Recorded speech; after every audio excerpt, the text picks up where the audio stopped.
Hey, what's up, everybody? How are you doing? My name is Chris Jacobs, and I'm the host of USO's MVP series as we kick off our special MVP Champions. 2 weeks of live chats with luminaries from your favorite sports and favorite teams. And we got a great one for you to start things off. NFL star, 5-time Pro Bowler, 3-time Defensive Player of the Year, the one and only J.J. Watt. J.J., how you doing, my man? I'm doing great. How you doing? I'm doing very well. You look like you're bundled up there. Where are you right now? No, it's not too bad. I'm up in Wisconsin. We're warming up here. It was like -30 a week ago, and now it's in the 30s. So I'm wearing shorts and t-shirts outside. It's a veritable heat wave in Wisconsin right now. 30 degrees. It is. Hey man, can't thank you enough for joining us here with the USO, our military servicemen and women who are joining us from around the globe. Certainly appreciate the conversation we're about to have. Let's start out by having you talk a little bit about why doing this for the USO is important to you. I mean, it's a chance to say thank you and to show appreciation for our military community and everything that the men and women serving do, their families and the sacrifices that they make.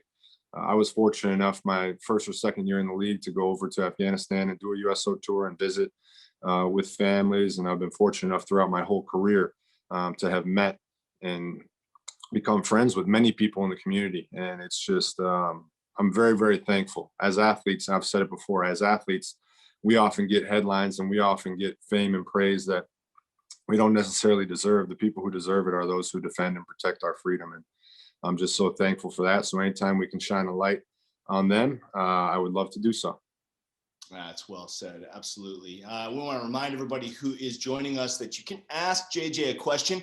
Just use your Q&A feature at the bottom of your screen. Type it in. Tell us who you are, where you are, and we'll try to get to as many of those questions as possible. JJ, do you have any members of your family that are in the military? Not currently, no. My grandfather was in the Korean War. I have a couple buddies from high school. Some of my best friends are currently serving right now, but no, not currently in my family. And I know that you actually do a lot of charity work, not only with the military, but of course, a few seasons ago, while you were injured and had some more time, you spent a lot of time fundraising for the people in the Houston area for hurricane relief. What draws you to philanthropy? It's just kind of the way that I was raised and what my parents taught me. You know, my dad was a firefighter, and my mom, she kind of worked her way up from being a secretary to being the vice president of her company. And the one thing that they always taught me was how fortunate we had it, and that not everybody in the world was as fortunate as we were. And so they always taught me to give back. They always taught me to go out in the community and be thankful for what you have and try and give others a hand. And so I realized that I play a kid's game for a king's ransom. It's an incredible job. It's the best job in the world, in my opinion. But I realize I get paid a lot of money to chase a little ball around. So any chance that I can give back and any chance that I can try and help use that platform to shine a light on other people and to give back, I try and do so. That's very cool. JJ, I want to get to a couple questions in the Q&A box here. I know that one of your other jobs, besides being a defensive end, is being the host of a television show called Ultimate Tag. And Amber Erb says that her 9-year-old daughter, Michaela, would like to know if Ultimate Tag will happen this year, and also thank you for your support. Oh, thank you. I appreciate it. We're kind of in limbo right now with COVID and everything because my brothers and I can't quite get out to California to shoot it. We can't have the crowds. And if you actually think about it, tag is probably the worst thing that you can do in COVID because you want to be staying away from people. You don't want to get too close. But hopefully maybe at some point in the future, we can get it back because it was such a fun experience for my brothers and I to have 3 weeks together out in LA filming, and just, we don't get that kind of time together that often. So it was a great time. And here's one more for you that leads up. I know you're in Wisconsin training with your brothers right now. Travis Conrath would like to know, what is your workout routine during this off season in particular? Yeah, so I'm back in Wisconsin with my brothers. I've had the same trainer since I was 15 years old, and I haven't been able to train with him the last couple off seasons because I've been down in Houston doing some rehab on some injuries and stuff. But this year I'm back in Wisconsin with my trainer, with my brothers. And we go from We do Monday, Tuesday, Thursday, Friday at the moment. And then on Saturday, I do some stuff here at my house on my own. But we go from about 8 a.m. until 11:15 every day. And it's good work. I mean, you can imagine when you put Derek, TJ, and I all in the same gym and we get into a competitive setting, it gets pretty heated and it gets intense. I can imagine that's been the way probably your whole lives growing up together. That's pretty cool. JJ, I want to go to our first live look-in right now. We're going to be going to the Pat Tillman Memorial USO office in Afghanistan. If you could join us there, please. I know that we have a couple questions for you, JJ, from our guys in Afghanistan. Welcome. Hello, everyone. Hi. Hi, JJ Watt. I'm Rebecca Medeiros. I'm the USO Afghanistan Center Director. And yes, we're at the Pat Memorial in Bagram, Afghanistan. I have Kyle and Jen with me, two serving deployed. One's a soldier, one's an airman, and they have some great questions for you tonight. Love it. All right. Thank you so much for joining us. Who'd like to go first? We're going to have Kyle come up.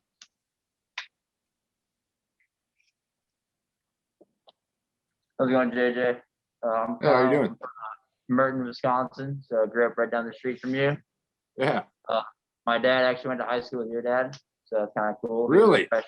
Yeah, he was a freshman. Your dad was a senior. Wow. So they were on the same wrestling team together. If he has any stories, pass them my way. The only one I have is he was a freshman.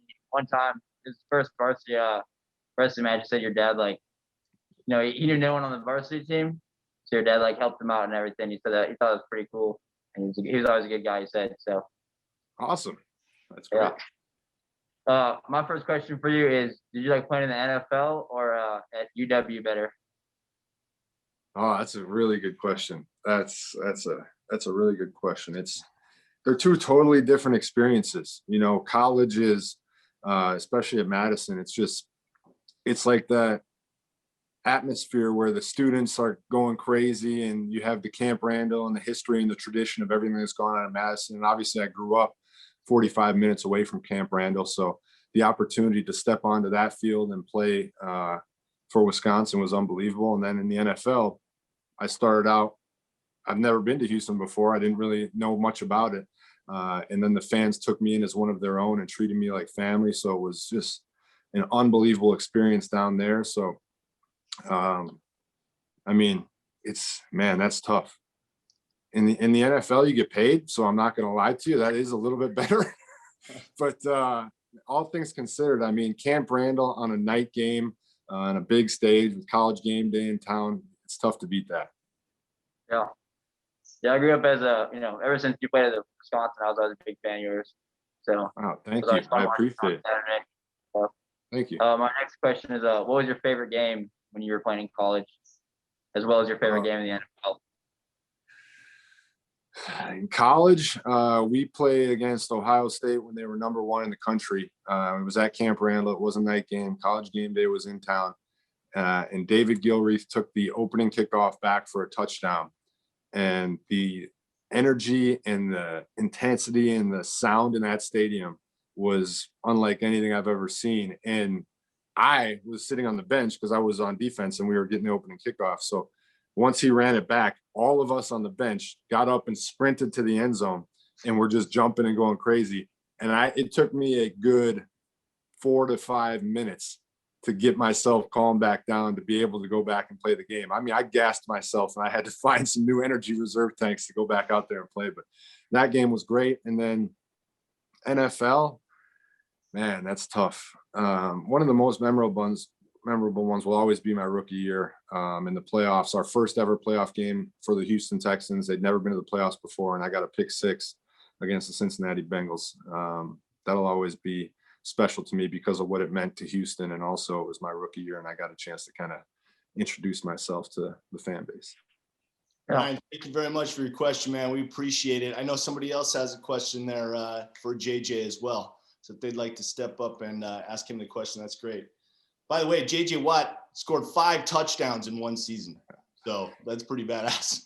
I have to say, I'm also very excited to be doing something with the Pat Tillman base because I've been working lately with Pat Tillman's widow, Marie, and the Pat Tillman Foundation on a project that we're actually going to be unveiling here in like a month or two. So I can't give too much of it away, but I'm very, very excited about that because Pat is a hero of mine and many people. So I'm looking forward to unveiling that soon. That's awesome. I'm Jennifer. I'm from Dayton, Ohio. My first question for you is, what inspired you to start the Justin J. Watt Foundation? Thank you, Jennifer. I appreciate it. Thank you both for your service, by the way. I truly appreciate you guys. My foundation, I was inspired. So in college, I was doing some community service at a middle school, and we went out there and we were talking to the teachers, and the teacher was telling me a story about how a student had robbed his neighbor after school one day with a screwdriver. And I was asking the teacher, I said, well, aren't his parents home? And she said, no, he gets home from school at 3 and his mom doesn't get home until 5. And I said, well, don't you guys have something here at school that he can do, like sports or a club or something? And they said, no, budget cuts. We don't have anything to offer the kids. And that was the moment where I thought to myself, kids should never suffer because adults can't afford something. You know, they don't know any better, and it's not their job. It's on us to try and give them those opportunities and make sure they have a chance to succeed. We can't guarantee they'll succeed, but we at least have to give them that chance. And I had seen that Myron Roll, who was at Florida State, started a foundation when he was still in college. So that's all the impetus that I needed to know that it could be done. And then we went through all the paperwork and the legal stuff to start my foundation, and people have supported it unbelievably ever since. And we've donated to schools in over, I want to say 32, 33 states by now. And we're trying to get to all 50. I think that's really awesome that you do that. And I can't wait to see your foundation grow to be able to spread to all states. Thank you. I appreciate it. Jennifer, thank you so much for bringing that up, and thank you very much for your question and your service. You guys stay safe there in Afghanistan. We appreciate you joining us here on USO MVP. Thanks, guys. Thank you, guys. JJ, a couple more from the Q&A box here. This one comes from Manuel Lamson. He says that he is in Dyess Air Force Base in Abilene, Texas, but right now he's in Norway for a little bit. His question is, what off-field motivation do you have while not playing football? How do you express to new players and young athletes to stay motivated outside of football? That's a good one. That's a good one. So for me, I mean, motivation, I can find it literally anywhere. I mean, like I said earlier, we have the best job in the world and we're getting paid a lot of money to play a game. If you're not motivated enough to go out there and work, you got to kind of check yourself a little bit. B, I imagine how many people would love to be in my shoes. You know, as a kid, how many kids dreamed about playing in the NFL? How many kids were in their backyard pretending that they were in the NFL? That was me. So now to be able to do it, why would you want to waste that opportunity? And why would you want to not give it everything that you possibly have? And then I just think about making my family proud. You know, I want to make my wife proud. I want to make my brothers and my parents proud. And I want to make the fan base who comes out to support us proud. So there's no lack of motivation. And then if all those things fail, and for some reason you're still not motivated after that, go find somebody who talked crap about you on the internet and just use that. Go find a reporter that said you're not that good, or go find a critic who said you're too slow, or you're not strong enough, or whatever it may be. There's plenty of forms of motivation, so you can choose which one you want. Well, I guess your point is also that you can choose how you respond to criticism. You can either let it get you down, or you can use it as motivation to prove that person wrong and you know, pull yourself up by your bootstraps. Yeah, there's plenty of criticism in today's world with social media, so there's no shortage of motivation. There's plenty of outlets for that criticism, certainly. Yeah. JJ, Dawn Everick says that her 17-year-old Jack is a junior in high school. They had their first game Friday night, first game since November of 2019, and they lost. How do you, as a, she says, quote, kid, motivate your teammates to not get down? My husband is from Chilton, Wisconsin, but they are now living in Virginia Beach, Virginia. The best part about sports to me is that you get an opportunity each week to either build upon what you were successful at the week before, or you get a brand new opportunity to make up for what went wrong in the week before. So, you know, you have a great game, you want to build upon it, you want to go out there and work to be even better the next week. If you have a tough game, you take a loss, you right away get to come back and try and to correct that and be even better this week. So it's one of the things that I I'm not a big fan of our Thursday night games in general because of the quick turnaround. But one thing I love about the Thursday night games is if you won, you get a chance to keep that momentum going. And if you lost, you can get the taste out of your mouth real fast. So if you took a loss on Friday, tell them the best way to get over a loss is to use it as motivation, go to work, and then win next Friday.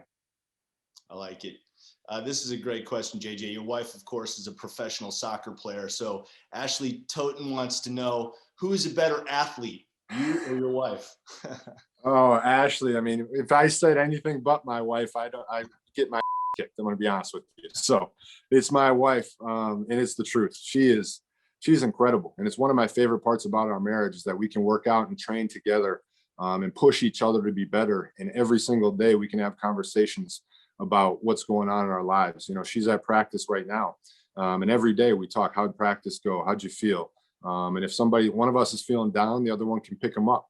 And it's just been so great. But in terms of training, I generally stay away from her in speed and agility activities.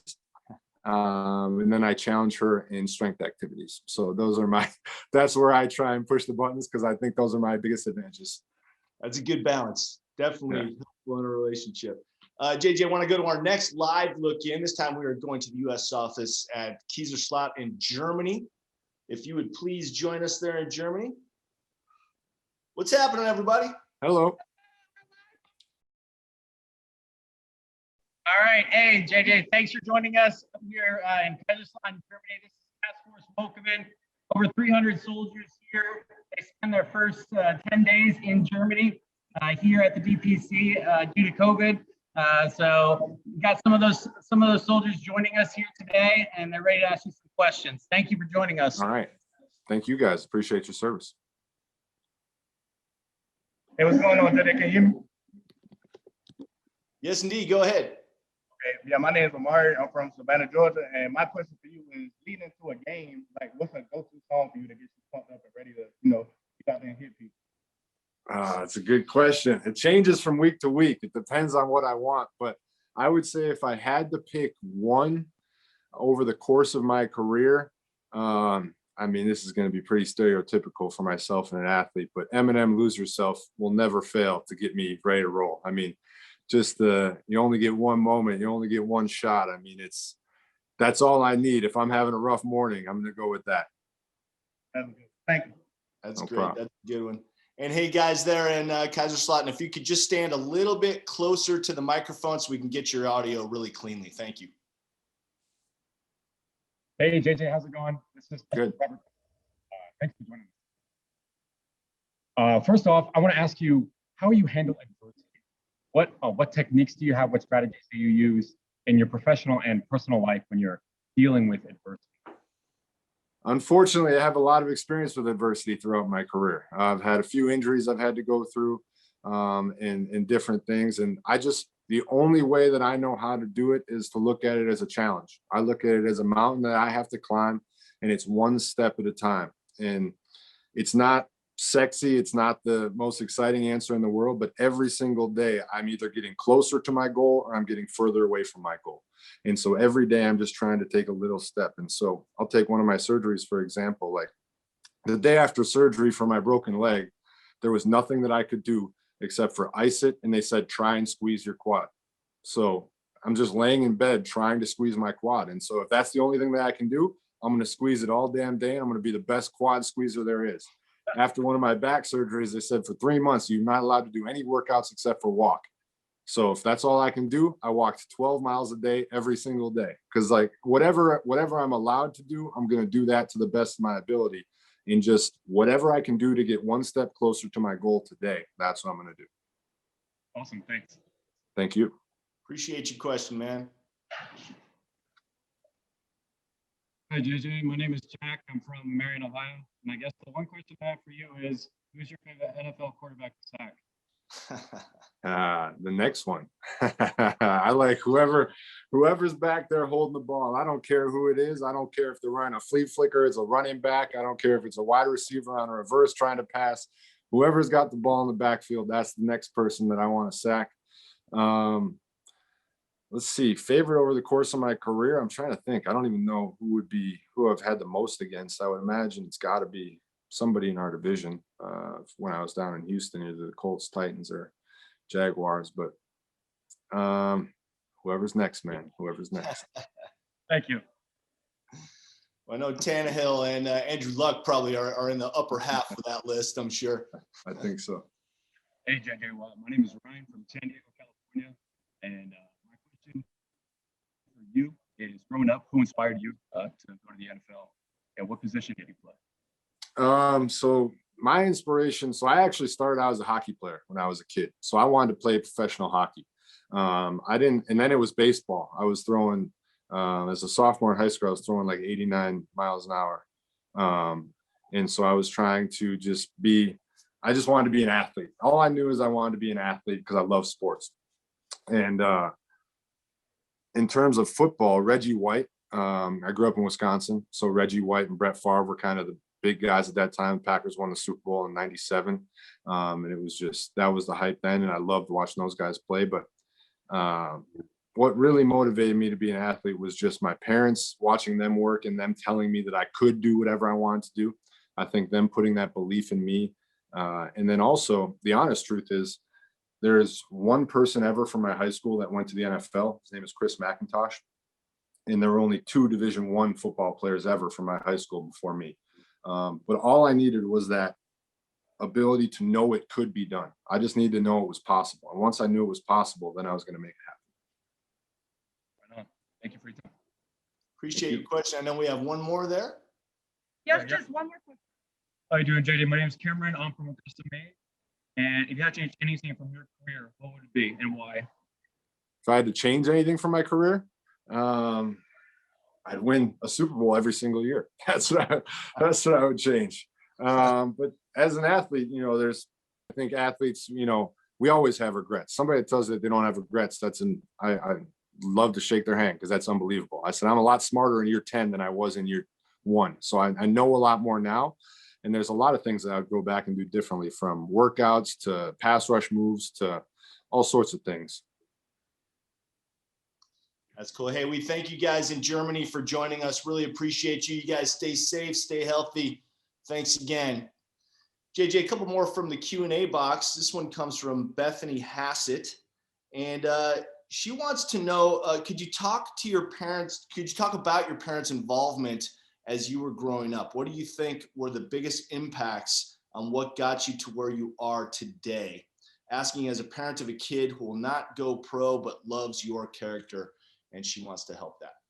Yeah, my parents are obviously monumental in my brothers and I's development. My mom, like I said earlier, was a secretary who didn't have a college degree, but she started as a secretary at her company, and she worked her way step by step all the way up to becoming the vice president of her company. My dad was a firefighter, and they kind of disciplined us in each category. So my dad was sports. He was going to make sure that we were doing what we needed to do at practice and being as good as we can possibly be there. And my mom was at schoolwork, and she was going to make sure that we were locked in on school and we were doing our homework and doing everything right. Every day before we went to school, my dad would say, act like somebody today. And we'd have to repeat it back to him every single morning before we left. And what he meant by that, which I didn't fully understand or comprehend until years later, was every day we go out into this world, you have a chance to be somebody. Don't just be anybody. Don't just be anybody walking around. Be somebody. Be somebody who makes a difference. Be somebody who wants to be great. Be somebody who's working hard to accomplish something. Just be somebody. And to me, that's kind of what always drove us, in the fact that they just always gave us every opportunity and believed in us and always instilled confidence in us, but at the same time taught us what it would take to accomplish those goals. It's the work ethic, it's the discipline, it's the sacrifices that you have to make. They were very hard on us at times, but now I'm unbelievably thankful for them. That's a great answer. JJ, this one comes from Joe Chiarte. He is in Stuttgart, Germany for the U.S. Army. Which veteran players mentored you as a rookie, and how do you mentor rookies in your career? Yeah, I mean, I had a great locker room, especially early on in my career. I had guys in my locker room, Antonio Smith. There's some knuckleheads like Sean Cody and Connor Barwin who taught me locker room pranks and things like that. I had D'Amico Ryans, who was a great middle linebacker. I had Brian Cushing, So these guys were just kind of teaching me the ropes of the NFL and showing me how to go about your business and how to work and what it meant to put in the time and the effort. And how do I handle rookies now? It's everyone is different. Every rookie is different. And I've learned that over the years. You know, you become a better leader the farther along in your career you get, because you understand that everybody is different. So there may be one guy where he needs you to be hard on him. He needs you to push him. He needs you to be hard on him. And there may be another guy that doesn't respond well to that. So you have to kind of be more gentle with him and pull him along a little bit more. So it's just a matter of figuring out what each guy's motivation is, what makes him tick, and then how to get that motivation going to get the best out of them. Yeah, you mentioned Brian Cushing there too. You guys were such a formidable 1-2 punch in Houston. That was really cool to watch you guys play. JJ, I want to bring in another live participant right now from your home state of Wisconsin. It is Katie Thutch, and I hope I'm saying that right. You'll have to correct me if I'm wrong, because I probably am. Katie, I apologize. Can you start your audio there? Welcome. Thank you. It's actually Toish. Okay, I knew I was going to mess that up. That's totally fine. My maiden name is much easier. But hey, I'm coming to you from Heartland right now, so just down the road from where you grew up. My kids can't be here, but they wanted to make sure I said hi to you for them, Dylan and Gabby. But love it. Tell them I say hello, and hopefully they stop at Scoops sometime soon. I love going over there in Heartland. Yes. So I wanted to know how your Midwest roots and growing up in Wisconsin have affected your determination and your work ethic, both on and off the field. Yeah, I think obviously I'm unbelievably grateful for the people that have helped build me as a human throughout my life. My parents always say it takes a village to raise a child. And I'm fortunate to have such a great village here in Wisconsin that raised me from the time I was a kid. From people in the neighborhood, to my friends, to their parents, to coaches, to my trainer, to everybody who helped build me. That's who really made me who I am. And it makes me want to go and make all those people proud, because they have helped create this. It's not, nobody ever is successful because of one person. It's so many people that help make me successful. And I think that one of my favorite things is every time I come home, it's when I'm back here, I lived here my whole life. So it's not, people treat me very normally, and it's awesome. I can go to the grocery store, I can go to restaurants, and it's very normal. And it's not like a big event every time I do something. So I really enjoy being here. The people are very down to earth and kind, and they always, that always rubs off on me. And I just try and represent them in the best way I can. All right. Well, thank you so much for taking the time to do this. We really appreciate it. And it's awesome to get to talk to you. Thank you. I appreciate you. Have a great day. Katie, thanks so much for joining us. Appreciate you. Not too happy about that picture of the Packers quarterbacks on her wall, though. I want to join with one more person here, JJ. This is from Wisconsin Air National Guard, Allison Swanky. Allison, please join us. There she is. Hi, Allison. There we go. Now we can hear you. Hi there. Allison Swanky, actually with the Army National Guard, right out of Madison. Thank you for having me. Thank you for coming. What's your question for JJ? My question is, what has been the most rewarding part of your career, and why? I mean, you've come from small town Wisconsin to the NFL, and it's really inspiring to other Wisconsinites striving for the same thing. Thank you. I appreciate that. The most rewarding part of my career, hands down, is being able to meet with the fans and also give back to the community. I mean, the ability to make a difference in the world because I'm good at playing football is unbelievably rewarding to me. I mean, that will always be the best. And interacting with fans, especially kids, I mean, there's nothing better than playing catch with a little 5-year-old on the sideline before a game and seeing their face light up, or visiting a child in the hospital and just seeing the smile on their face. Just there's nothing like those experiences. And it's something that I can never fully show other people. My wife has come with me on a lot of them, and it's been so cool for us to go visit people together, because that feeling is something that you just can't explain it. And that's what I've missed the most this last season. We didn't have any fans in the stands, so there was no interactions. There was no pregame with the kids. There was none of that. And they always say you don't miss something until it's gone. And I really did miss that. Wonderful. Well, thank you. Thank you for doing this, and thank you for your support. Thank you. Allison, thank you for joining us. Appreciate that. Yeah, JJ, talk just a little bit more about that. I mean, how big a part of the game is the energy from the live audience? Because, you know, the television audience gets that kind of canned fan experience, so it doesn't sound quite as unnatural. But for you guys on the field, it must be pretty surreal to not have that fan energy while you're playing. Yeah, it is. And the interesting part about it is some stadiums had 0 fans whatsoever. Some had like 10,000. And you would think, I thought anyway, all right, 10,000, that's not going to make that big of a difference. It's basically going to be like 0. But it makes a massive difference. Just having any fans whatsoever in there to make some noise, to react to a big play, it really changes everything. When there's no fans, it's a surreal experience. I mean, you can get a sack on 3rd down to secure the game and nobody does anything. And it's such a weird experience. And I remember one team, we were playing on the road, and they came out of they had no fans in the stands whatsoever. And they came out of the tunnel with full music, lights show, like smoke and everything, like going crazy. And then we came out of the tunnel and they turned all the lights off and it was dead silent. And it was the perfect tactic to try and psych out your opponent, because you literally are coming out really jacked up to play a game and it's just crickets. And it was just, I remember that it was surreal. We still won the game, so it didn't really help that much, but it was wild. Obviously the gamemanship didn't have the effect that they wanted it to have. Yeah. All right, well, Allison was part of the Army National Guard. We're now going to go to the Air National Guard of Wisconsin and talk to Carl Vogt. Carl, if you can join us, please. There he is. How you doing, man? Good. How are you? Really good. Thanks for being here. Yeah. Hey, JJ, thanks for taking the time to do this. Appreciate that. I also want to give a big shout out to the JJ Watt Foundation. Being a youth wrestling coach with a club, that foundation like that is awesome, man. And for people to benefit from that, that's we appreciate that. We appreciate you giving back to the local clubs like that. I appreciate that. One thing I've learned from my foundation about wrestling, especially, is how expensive wrestling mats are. Because we start, we look through every once a quarter, we go through all the requests for schools and what they want, and then we donate the money out. And once we started getting wrestling mat requests, I was like, does a wrestling mat really cost $9,000? And it's just absurd. And so it's obviously necessary. So I'm glad we're able to help.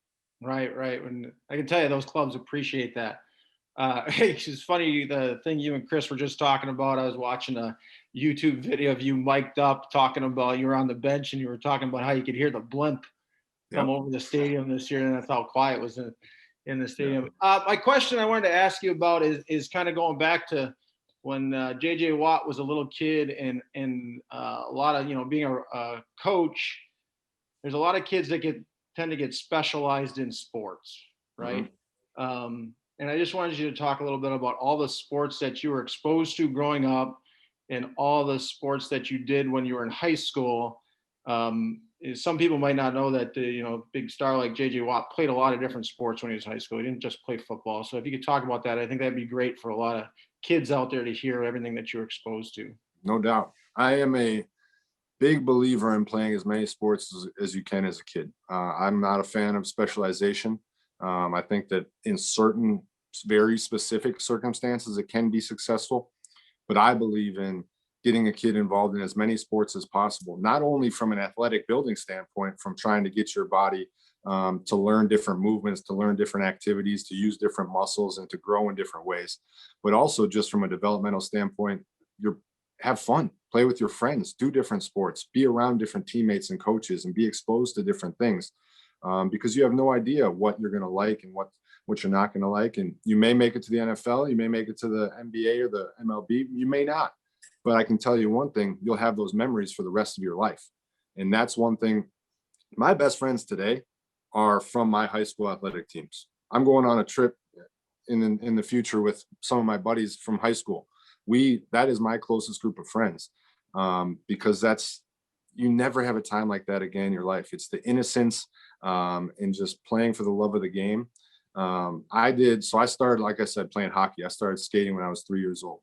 I believe that led to my core development and my ability to learn how to handle my body at a very young age. I also grew up playing baseball, soccer, track, and I did basketball. I'm really only good at fouling and dunking and that. And then obviously football, and then I did baseball for a while. Cool. Thanks, JJ. Appreciate your time. Appreciate you everything you do for the community out there. Thank you. My pleasure. Thank you. Appreciate Thanks for joining us, Carl. Appreciate that. JJ, I thought you were going to mention in particular your shot putting too, because you were, would you get the state record for shot put, right? I got so the shot put is actually an interesting story. So my dad held the school record for shot put. He held the school record. I had never done track and field in my life, never throw a shot put. My senior year of high school, I said, you know what? Let's see if I can do it. Ended up beating my dad's school record by about 6 feet, no big deal, one state. And then both of my brothers ended up beating my record in winning state. So I take full credit for getting them into the sport and making them as good as they were.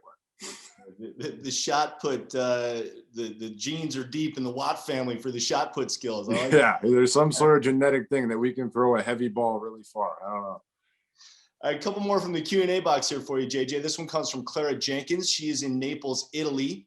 She'd like to know what your proudest moment has been, and she'd also like to say that she hopes you've hidden a spare key since your Snapchat saga of getting locked out of your house. Her friends still say update to each other as a joke.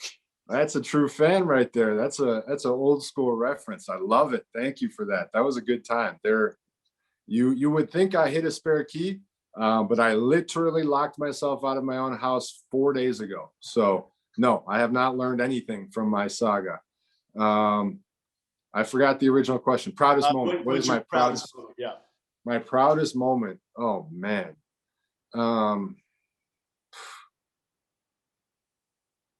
I think it's so difficult. The thing that I'll remember for the rest of my life will be the Hurricane Harvey fundraiser and the way that people responded to it.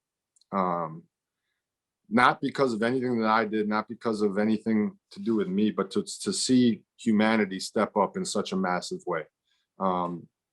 You know, we were in a very difficult time, obviously, and there was a lot going on in the world, and obviously Hurricane Harvey hit and just decimated Houston. And to see the way that humans responded to help out fellow humans that they've never met, strangers that they never will meet, it gave me so much hope, and it gave me so much belief in what the human spirit can do when everybody comes together and works towards one common goal. So it may not be my own proudest moment, but it's the proudest I've ever been of everybody. And it was just an incredible thing.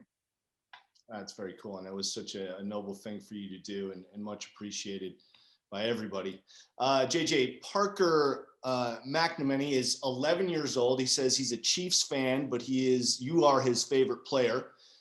He's in Lemoore, California, and he would like to know, is it hard to play against your brothers?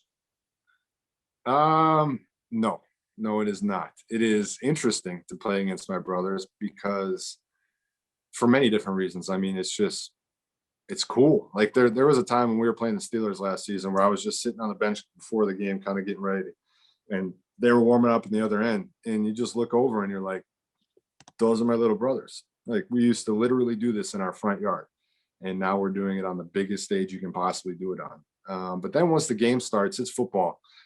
Derek blocked me on one play, and after the play, you're kind of like, oh, that was Derek. Like once you're in the game, it kind of all gets lost. But at the same time, it's still, you're kind of like processing it as it's happening. It's a wild experience. Yeah, it's pretty cool how you and your two brothers are all in the league right now. I mean, it's such an accomplishment for your family. It's really cool. One last comment from the Q&A box comes from Ashley Totten. She says, thank you. In 2012, my husband proposed after taking me to a Texans game with USO tickets that you donated. So thank you for your support of USO Houston over the years. And for her, you will always be a Texan.